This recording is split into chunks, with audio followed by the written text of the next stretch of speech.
Okay, so I just saw the Ryusoulger Kamen Rider Geo movie today, and I figured I would talk about it. This video is going to be a little different than my usual ones. It's not scripted at all. I'm just talking about stuff as it comes to me. So yeah, I went to the theater today around 7:30. The movie started at around 8:15 a.m. So I just wanted to get it in there a little early because my theater is inside of a mall and I have to take a tricky path to get there before the mall opens. I was really surprised by the amount of adults that were in there. You do hear that Kamen Rider has a big adult fan base in Japan, but it doesn't really strike you until you're in a theater and there are maybe 6 or 7 kids in there and the rest of the audience is adults. That was really cool, and I felt like they were able to understand some of the jokes and some of the callbacks that younger children may not have. So you probably know the script by now, but just in case you don't, Sentai and Rider movies are released as back-to-back double features in Japan, which is why the Sentai movie typically tends to be shorter since Rider is more popular. It did feel like Ryusoulger was one of the longer Sentai movies though. I think it clocked in at a little over half an hour. So yeah, the Ryusoulger movie was, as far as story goes, it wasn't anything super special, but they never really are when it comes to Sentai. It was a lot of fun though. Well, maybe not fun. It was fun, but it felt more grandiose than the Geo movie almost. It opens up with this pretty cool battle scene going on in the past, the ancient past. So you're watching the older Ryusoul tribe members fighting off Tank Joe and one of the other generals whose name I cannot remember. The movie mecha, whose name I also can't remember, shows up and helps beat them away, and at the end of the battle there's one survivor. It's a woman named Yuno, and she looks up to the sky, and that's when this massive meteor starts to head towards Earth, like gigantic. And then we got to the present. The team are at a museum.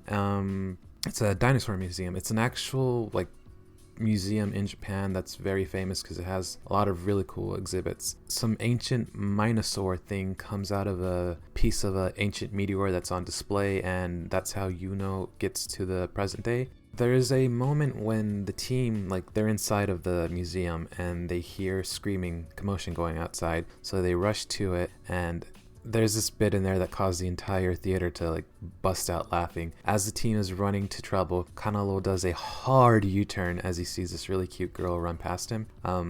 Turns out that girl is Suzuka Morita, who played Shinken Yellow in Shinkenger. Yeah, this is pretty much the last time we see him throughout the movie. We see him towards the end of the movie, but yeah, he's sidelined almost the entire movie because she detains him or something for being a creep. Then the team finds Yuno, and she has this time slip ability, time travel basically. So, but she can't really control it, so she zaps the team to and from the past quite often. There's this really, really visually impressive scene when the team first arrives in the past. The CGI isn't fantastic, but it's surprisingly good for Super Sentai. The team is looking around at dinosaurs around them, and it's really, really cool to see it on the big screen because you're kind of marveling at them with the team. It's shot from this really good low angle, and it feels as grandiose as they wanted it to feel. And that's something I really enjoyed about the Ryusoulger movie. A little more than the Geo movie. There are times when it feels like you're just watching a TV episode on the big screen, but then there are times when it's like, oh no, yeah, I get it. Yeah, this is a movie. That's awesome. And I got that quite a bit more from the Ryusoulger movie than the Geo movie. So yeah, this movie was directed by Kazuya Kamihoriuchi, who y'all know I did a video about earlier on in this channel's lifespan. Yeah, it shows. It's not as intense as the stuff he did with Build in the Be the One movie, but it shows. There are some really dynamic shots. The mecha fight scenes are incredible. Again, I don't remember the movie mecha's name, but it runs around, it does some pretty cool jumps and flips, and it's just really, really exciting to watch it on the big screen. In particular, there's this moment where the team transforms, and yeah, that feels like a very epic transformation. You have this camera at a high angle, and it sort of like slowly pans down to a lower angle as the what are they called? The Kishiryu run towards the Rangers and like transform with them. It was pretty fun to watch.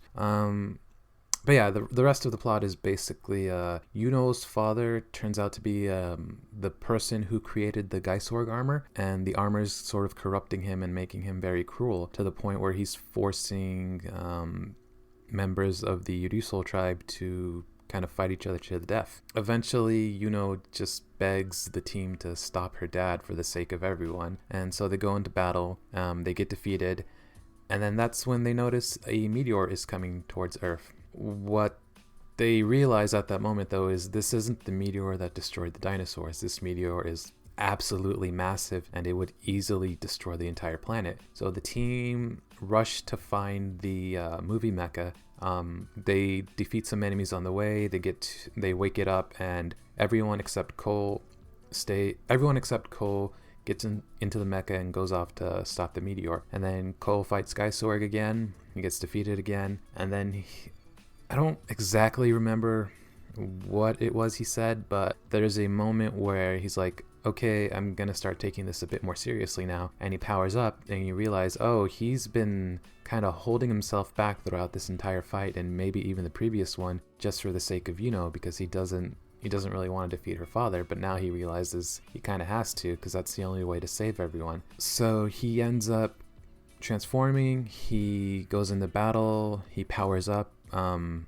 I forget the name of the armor, it's that big orange thing, and he and Gaisorg have a pretty cool fight. And at the same time as this is going on, the rest of the team are trying to push the meteor away. It's very reminiscent of that scene towards the end of Char's Counterattack, that one Gundam movie. If you haven't seen it, it's basically a giant robot trying to push a meteor away from the Earth, and they're kind of burning up in the atmosphere. It's really cool. You see the team sort of lose hope, and then one by one they regain it. Asuna has this line where she says limits are meant to be broken, and that's sort of what like snaps everyone into hoping again. So the team ends up destroying the meteor. Cole defeats Gaisorg, and the destruction of the meteor, like the outpouring of energy, causes a wormhole that allows the team to go back to the present. Except for Ko, who's stuck on the ground, and he has to find his own way back home. He eventually does, and we get a nice reunion between Ko and the rest of the team. And even though it's, for the viewers and probably for the team, it's only been a few minutes since they saw each other, it felt like it mattered. As weird as that is, like, yeah, he's only been gone for like a little bit, but you could tell how much they care about each other and how happy they were. There's this scene when Melt finds Ko, he's about to break down in tears, and Ko is just like, oh, how's it going, guys? Like, what's going on? And it was really sweet. That was probably my favorite moment of the movie as far as the story goes. And it ends with a kind of somber voiceover from Ko about what was it, like meeting people again. And yeah, it just sort of ends right there. It goes into the dance sequence that has everyone dancing. Yeah, it was a Sentai movie. It wasn't like the most amazing thing in the world, but I had a lot of fun watching it, and it was my first Sentai movie at the theaters. And I know people aren't super hot on Ryusoulger as a TV show, but I think it works really, really well as a movie. And then we move on to Kamen Rider Geo over Quartzer, and it was alright. I haven't really shared my opinion about the show, but I don't really like it. I am maybe like 8 or 9 episodes behind. The last episodes I saw were the Kiva episodes. Yeah, I'm not a huge fan of the show. I don't really particularly enjoy the characters, but it was alright. The movie's kind of broken up into 2 halves. The first one features Krim tasking Go and the others with protecting his genealogy, basically his existence. Gates and Sogo are like, hey, we have time machines, we can help you out. So they go to the past. They find out that Nobunaga wants to run off with one of Krim's ancestors, and he makes Gates his Kagemusha, his replacement. This kind of earns him a fanboy who was a real fanatic of the real Nobunaga, but now he's just following after Gates almost the entire movie. This portion sees our heroes fighting 2 of the riders, the Amazons themed rider played by Kyoryu Black's actor, and the Shin J Zio rider played by Papaya Suzuki. His transformation was a lot of fun. He wears the same leather jacket that Zio wears, and when he transforms, he does the same little J thing with his finger that Kamen Rider J does. There's even a red outline for it. So the plot kind of half-heartedly resolves itself here. We find out that Krim's ancestor, this lady who Nobunaga was in love with, is kind of looking for someone else, and Nobunaga gets all sad, and yeah, everyone goes to the future because apparently that's what it took to ensure Krim's existence. And in the future, Krim and Go give Sogo the mock and drive ride watches, and there's actually a really amusing moment here when everyone returns to the future, to the present rather, and Sogo's uncle's like, hey, you have some guests, and I don't think one of them knows how to drink tea. So they go into the guest room, and they see Sogo and Krim, a hologram of Krim, who's kind of just, they both have tea in front of them, and Go is drinking the tea, and Krim's just looking at this cup, very puzzled, like, I don't know how to pick this up. I'm a hologram. Yeah, I thought that was really amusing. It gave the audience a bit of a laugh. So yeah, now Sogo has all 20 ride watches. He sticks them on the tower thing. Waz does this sneaky, smirky smile. He takes it, he goes into this field and summons up this massive flight of stairs that lead to a throne. A bunch of people crowd around, and Waz is like, okay, now it's time to coronate our new king. And Sogo heads up there. And people are like cheering his name, which is really surprising to me. I don't know how public his identity is. Anywho, so Sogo heads up this flight of stairs, and he sees this guy sitting in his throne. It's the character that Issa plays, the guy who transforms into Kamen Rider Barlux, I think is his name. He's based on Black and Black RX. So yeah, Issa is actually the guy who sang the theme song for what was it? Kamen Rider Fies. He sang, well, he was one of the two singers for the Geo theme song, and his group, The Pump, did the theme song for this movie. So as it turns out, Sogo, as in the Kamen Rider Geo, the guy from the TV show, is not the real Sogo. Issa's character is the real Tokiwa Sogo. And up until now, the name of his character had not been revealed. He was just called the leader of the Quartzers, which is a group of people that can sort of manipulate time. They all dress like Waz. He easily defeats Sogo here, gets him thrown in jail. There's a moment where Waz goes to meet Sogo in jail, and we find out that Waz doesn't see him serving the real Tokiwa Sogo as betrayal, because, you know, he always said, I'm serving my overlord. He didn't specify which person his overlord actually was, but there was this very sweet moment in there when he looks at Sogo and he's like, you know what though, I didn't mind having to call you my overlord for a while. After that, this part is, you have to know a little bit of outside information here, but in the 90s there was this really, really popular parody of Kamen Rider called Kamen no Rider, and I'll try to stick a few pictures up. Anywho, we hear this old man begin to talk, and we see like his footsteps, we see a scarf, and everyone in the crowd is like, oh man, no, they're not gonna do it, they're bringing Hongo Takeshi back, that's awesome. And then it pans around, and no, it's not Hongo Takeshi, it's the guy that played Kamen no Rider. And the crowd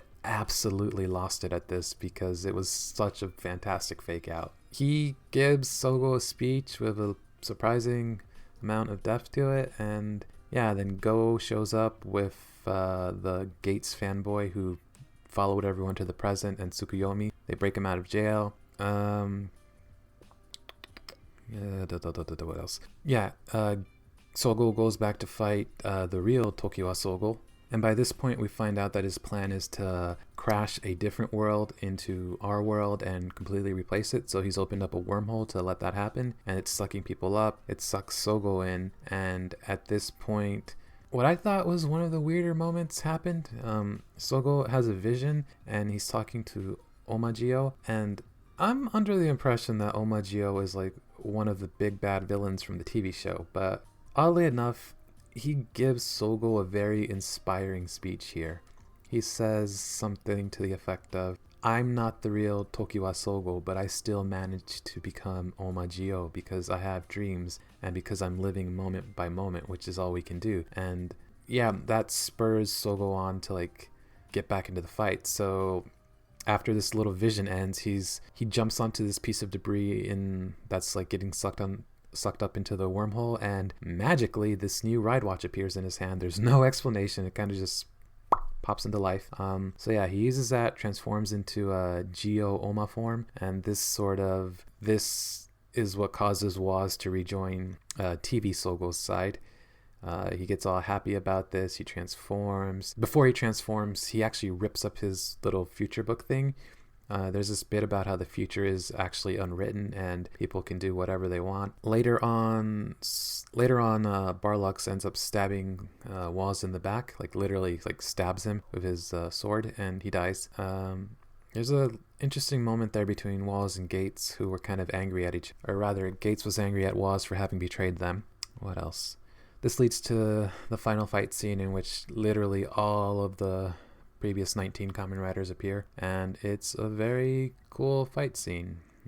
Everyone gets a bit of a moment to shine. It was really cool to see my favorite characters, Build and Hibiki, up on screen. Like I said, not a huge fan of Geo, but I really appreciate that it gave me the opportunity. And then we got some cameos, and boy, they were weird. A few months ago, there was this stage show for Kamen Rider Zangetsu. It featured him having a new form, a Kachidoki form, and that form kind of like appears out of a poster for the stage show. It's weird. So yeah, like he shows up, he fights. People absolutely went crazy during that. You don't see any of the cameo riders untransform. You just see them in their rider forms. They have generic grunts. Then the Go Riders appear. People enjoyed that a bit. Then Kamen Rider G appears. People absolutely lost it at that. They were so excited. Oh, actually, before Zangetsu, the first cameo we saw was Brain. He's some poison thing on the enemies, and people laughed a lot at that. You could tell he's a fan favorite character. And then we get to the final cameo, which is the weirdest cameo I have ever seen. In case you don't know, there is a manga running, a retelling of Kamen Rider Kuga. It's surprisingly popular. I think it has like 11 or 12 volumes right now. The art style is different. Kuga looks different from what he does in the TV show. And the manga Kuga appears in the movie. It's weird. So we see the camera pan down to the ground, and there's a volume 1 of the manga is just laying there. And then there's like, you hear a motorcycle rev up, and the camera pans up, and a cutout version of the manga version of Kuga riding his motorcycle is like heading towards some bad guys. He does a rider kick, he defeats them, and there's like JoJo's Bizarre Adventure style sound effects going on. It was a trip, and it confused a lot of people in the audience. Some people thought it was funny, some people thought it was weird. It was interesting. You have to see it for yourself. The best way I can really describe how it looked is, imagine Space Jam, but instead of cartoons interacting with the real world, you have a comic book cutout interacting with the real world. That's as far as those cameos go. Like, they're cameos, you don't really see them after that. So after that, final riders, or rather everyone transforms into their final forms. There's a cool close-up on everyone's belt as it happens. They all turn into their series logos to deliver a rider kick to a giant version of Barlux, who's using the J ride watch. And so there's a joke in here you need a bit of context for. So when the new eras are announced in Japan, so like Showa to Heisei, Heisei to Reiwa, a minister, I forget who exactly, but someone who works for the Japanese government announces it by holding up a card with the name of the new era. And Barlux has this big energy shield, which just happens to be in the shape of a card. And as the riders all kind of like drive themselves through the shield and then through Barlux, the words Heisei, the kanji for Heisei, appears on that shield, and he's holding it up just as the guy who announced the Reiwa era name is holding his card up. People kind of lost it laughing at this. I don't think it was meant to be serious. If it was, boy, yeah. But yeah, it was really amusing, and it's one of those things you need that bit of extra context to be able to understand. After this, they defeat Barlux.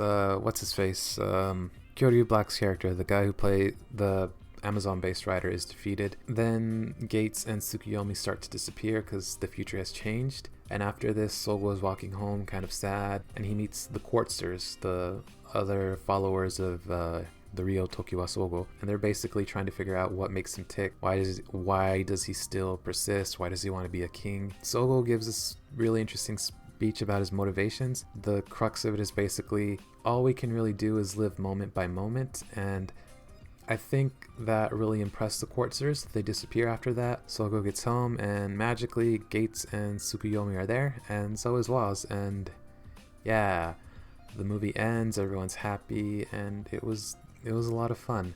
Well, that bit was a lot of fun. It took me a while to realize what was going on, that it was the Quartzers who brought them back. At first I thought it was kind of just Toei, just like, whatever, we'll bring them back, we don't need to explain it. But nah, it definitely felt like it was the Quartzers who messed with time to bring them back. So yeah, the 01 cameo. So there are actually two of them. The second one happens post credits. It's him fighting the Papaya Suzuki's character, the Shin J-Zio themed writer. By the way, that guy looks so much better when he takes off his mantle and that ugly trash bag of a cape. It's really cool, and it's unfortunate that one, he didn't have that look throughout the entire movie, and two, he was a movie writer, because that's a really good looking suit. So yeah, 01 fights him, defeats him. My lord, 01's voice is going to take a bit of getting used to. It's very screechy and high pitched. It does not gel with the way this suit looks at all. We also see 01 transform into one of his other forms, which is the Falcon based thing, and the way he transforms is kind of interesting. The yellow pieces of armor on his body split open, and then this falcon flies overhead and splits into pieces of armor that drop onto his body, and bam, you have a new form. But like I said, there were two cameos, so that was the second. The first one, which surprised me and everyone in the theater, is that it was literally the first scene of the movie. The first 01 cameo was literally the first scene. It was him standing in front of the throne, in front of this crowd of people, and Waz announcing him as the first rider of a new era. And people start chanting his name. We get a close-up on his face. His eyes glow red, and then Sogo wakes up. He's having a dream. It leads to this really amusing exchange. Sogo kind of screams, and Gates and Tsukuyomi run in, and Gates is like, what happened? Sogo's like, I had this dream. Zio was finished, and this new rider came afterward. And Gates is like, that's stupid. What are you talking about? And the entire audience just started busting out laughing. It was a really amusing little moment of meta humor. So yeah, it was an interesting movie. Like I said, I'm not a huge fan of Gio, but yeah, it was alright. It was cool to see some of those really weird cameos. The manga Kuga thing's gonna be, it's one of those moments you have to see to believe. There weren't any other surprise cameos by anybody. The movie writers were a bit of a waste. Even Issa's character kind of just felt like he was there. We did find out that he's been manipulating things from behind the curtains, so the most clear example is when Schwartz went back in time and saw that Sogo used some magic powers or whatever to stop this debris from crushing him. Yeah, that was just Issa's character, who just happened to be right off screen. The implication is that Schwartz was looking for someone who could become king. The real Tokiwa Sogo was kind of off in the shadows, manipulating events so that this ordinary high school student would appear to be the guy who's going to be king, or who's able to be king, just so Schwartz wouldn't come looking for him. And yeah, none of the time jackers are actually in this movie, which, whatever. What else? Yeah, so the other two movie writers, they are little more than glorified cameos outside of action scenes. They each get two scenes. The first scene is when they transform. The second scene is when they're up on the throne with Issa's character, the real Sogo, and that's pretty much it. You don't really learn too much about them. They don't get too much dialogue. It's it would have been cool to see something more from them, but this movie had a lot to do. It was an okay movie. Waz is my favorite character from the show from what I've seen, and this was a pretty good movie for him. You see him doubt himself, you see his convictions tested, you see other people doubt him, and it serves as a really good character arc from him. Yeah, in the end, you just see how much he actually cares about Sogo, even though he's not the real one, even though he's not like his original overlord. What else? I think that's everything. Yeah, there was a little teaser at the end for the new Rider War movie War. Yeah, basically there was some text on screen just saying that Gio and 01 are the riders that shouldn't have met, and that was it. There was a title, I missed it though. What else? No, yeah, I think that's it. It was yeah, it was an experience. It was not my favorite Rider movie, but I've definitely seen worse. I really enjoyed getting to see some of my favorite writers up on screen, and I think that's why this sort of thing appeals to people. You do get the chance to see your favorite writers from who knows how many years ago have some decent moments of action on screen in a new movie. Even though it's not the original actors coming back, it's still fun to see the suits represent them. What else? I think that's about it. Yeah, it was fun. I definitely enjoyed the Ryusoulger portion a lot more. That's just because I do like Ryusoulger a lot more as a show, like I said. I think people will like the Ryusoulger portion when it comes out. The Geo portion it's gonna be divisive, I think. It was billed as the end to Geo, but there is no indication whatsoever that that is actually true, because Sogo doesn't have the ride watch yet. It doesn't feel like it takes place post series. The ending has no real sense of finality to it.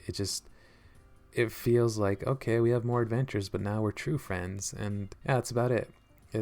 I guess we'll see whenever the next episode airs where exactly it takes place. I think they've already said it takes place between episodes, and if it does, that's a little weird. Yeah, I don't know. They really got to stop advertising these things as the end. It doesn't really work when they get released before the show is over. The theme song is a lot of fun. I'll link to the short version of the music video. It's a lot of fun. The ending credits are following suit of what the recent Ultraman movies are doing by having scenes from every episode released thus far in the credits set to the new song. Yeah, it was like I said, could have had worse experiences for my first Sentai Rider movie, but yeah, it was interesting. The audience was good. It wasn't the worst movie ever. I enjoyed my time. I was glad I got an early screening. I thought there were gonna be a lot more kids, so that was interesting, which seems to be the key word right now. It was kind of neat to hear some of the kids in the crowd like cheer for Geo. There was this one little kid in my audience who's like, man, can the Ryusoulger portion be over now? I want to see Geo. And then at the end, you do get to, as I was walking out, you got to hear some of the kids talk to each other about how cool the new writer looks and that they're definitely going to watch it when it starts airing. Wow, this is going to be a long video. Boy, I have to edit this. Okay. Right, so I don't know what else to say. I suck at ending these things. So yeah, thanks for listening.